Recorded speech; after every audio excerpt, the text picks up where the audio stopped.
খাঁচার ভেতর বন্দি একটি রয়্যাল বেঙ্গল টাইগার।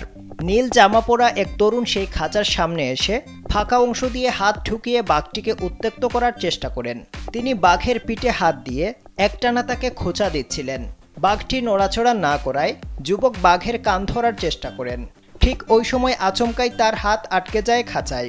টানাটানি করেও তিনি হাত বের করে আনতে পারছিলেন না। ওই সময় বাঘ বিশ্রাম নিচ্ছিল উল্টো দিকে মুখ ঘুরিয়ে, তাই অল্পের জন্য বেঁচে যান ওই তরুণ। কিছুক্ষণ টানাটানির পর নিজের হাত বের করে আনতে সক্ষম হন তিনি। ইতিমধ্যে এই ভিডিও সামাজিক যোগাযোগ মাধ্যমে ভাইরাল হয়েছে। ভিডিও দেখে ওই তরুণের তীব্র সমালোচনা করেছেন নেটিজেনরা। স্যান্ডেলিনা সো, রূপচর্চায় আভিজাত্য।